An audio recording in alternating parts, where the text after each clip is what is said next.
Welcome to the New Europe studios, where you can watch us make the news. Today I'm speaking with Dr. Helena Dalli. She's the Maltese Minister for Social Dialogue, Consumer Affairs and Civil Liberties. That's quite a handful, isn't it? And much more. And much more. Now, you're here today to address the European Economic and Social Committee about something that falls very firmly into two of your responsibilities, out of social dialogue and civil liberties, because you're here talking and telling us about the problems that Malta is facing over migration, particularly illegal migration, and what you'd be wanting us to help you with this problem. So could you please just start off and just let me know a little bit about what does the problem look like from Malta? Well, as I was saying in the plenary session, we need a more unified effort from the European member states in coming out with a strategy for migration, because we feel, and the reality is that there's a disproportionality in the sharing of responsibilities. We are talking about the lives of people, and we want to give the best to these people who end up, because they tell us themselves that it was not their intention to come to tiny Malta, but they end up on the island.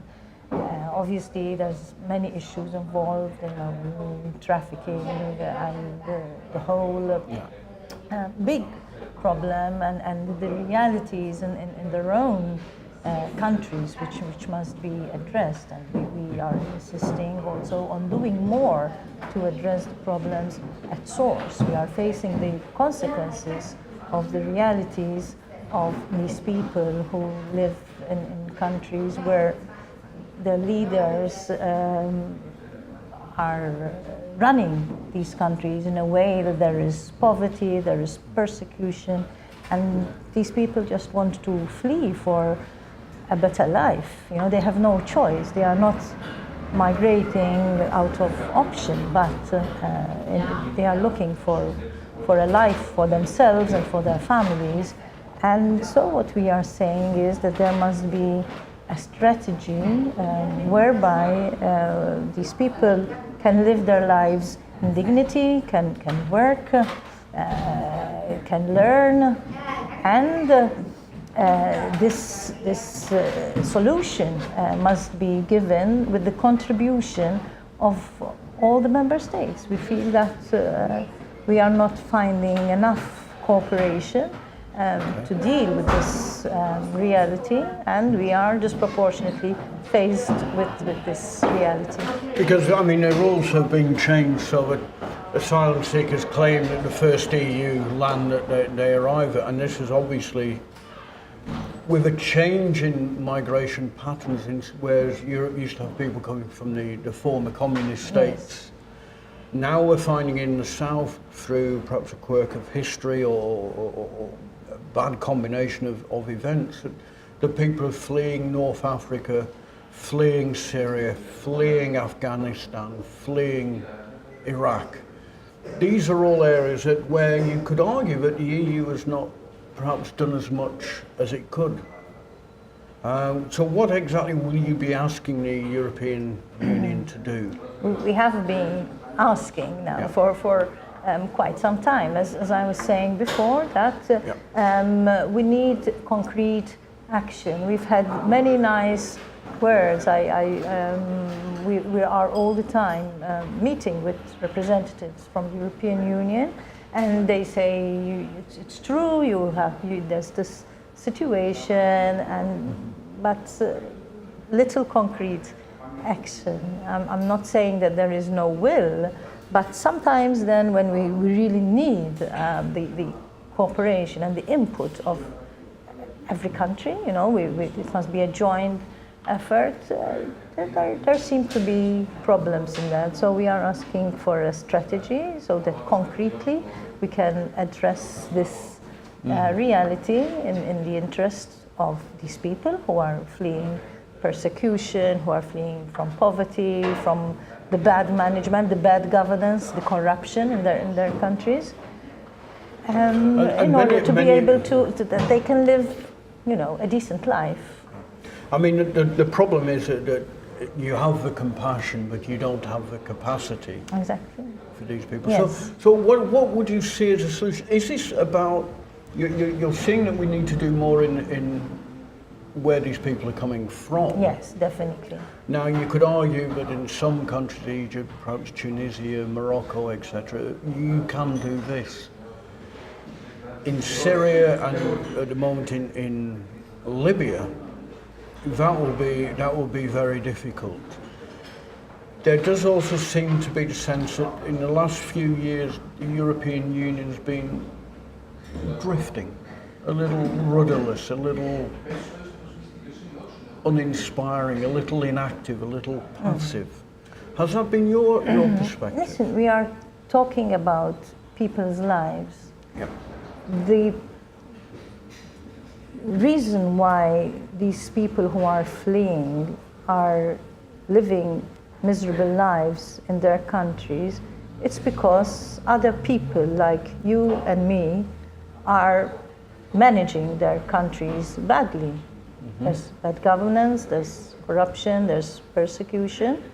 Okay, so I think as human beings, we can do more at source, to deal with these reality. I mean, these are people like us who are making the lives of these people, of their citizens, miserable, and they are making them live in poverty, no education, no standard of living whatsoever.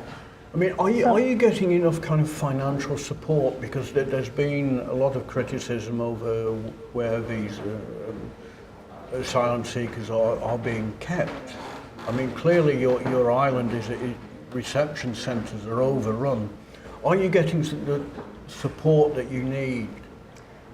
Well, we are not getting enough support, but it's not about support. It's about giving these people a decent life, and we don't have the capacity to do that on our own, and that is why it's a responsibility for every human being who comes to Europe. It is our responsibility that this person lives his or her life in dignity, and therefore this responsibility must be shared by, if anything, out of respect towards the human race.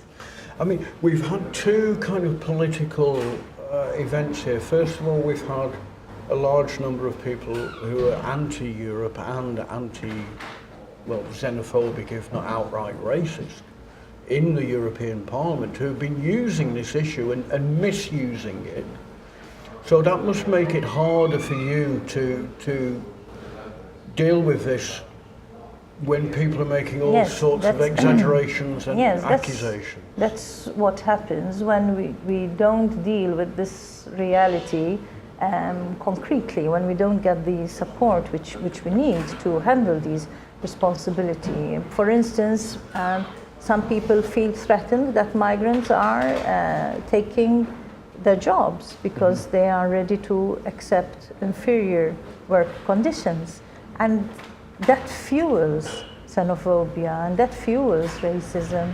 Okay, so we have to really see what are we doing about precarious employment, for instance. Okay, and do our citizens feel that they are competing on a level playing field when it comes to jobs? So these are all issues which we need to address in order that we don't have situations whereby racism is fueled. We have to explain to people, but when we explain to people, we have to say, hey, look, we are united on this. The European member states are all contributing so that we have a concrete strategy whereby we can deal with this reality. But people coming from especially a tiny country like Malta, for instance, they feel that we are all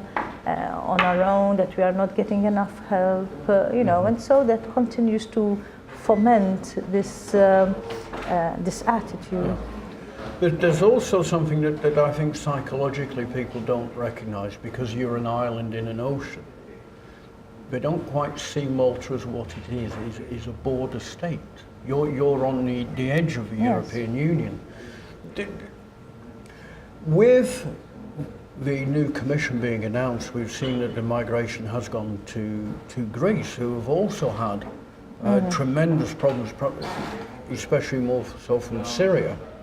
Do you see this as a bit of a change? Is Europe beginning to give the southern states who have got these issues Yes, a bit more power and a bit more? Not least because they can understand more what the situation of a border state is, you know. So in this case, in the border in the Mediterranean, and you know, they can empathize more with the situation, and thus it could be that this issue will be higher on the agenda, on the priorities of the EU, and what needs to be done. Yeah.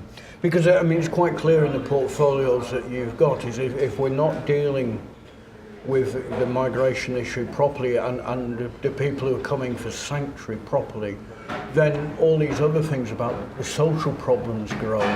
There's strife, there's tension within these things. So a bit of solidarity from Europe will help keep society together easier. Yes, there are many problems which are compounded with this situation, such as the job situation, the housing situation.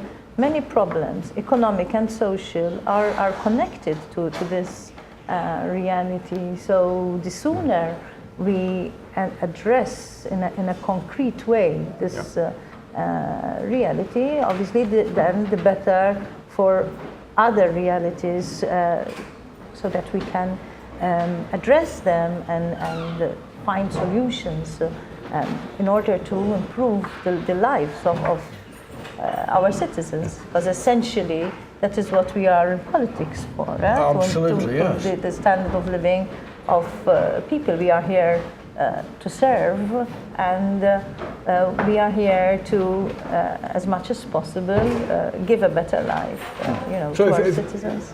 So if we can do more in the North African and other countries around there, whether it's through generally supporting and encouraging and helping our neighbours, to also helping them deal with emergency situations there, because I'm sure we could probably have more safer areas, for example, where refugees could flee to without taking these incredibly dangerous journeys across. You have to address trafficking as well, because you know, we know that that is a very, very, very serious problem, and we should do more on trafficking and traffickers. Do you think that we're going to? I mean, are you optimistic that this issue is going to be properly tackled? Yeah, that's what we're in politics for.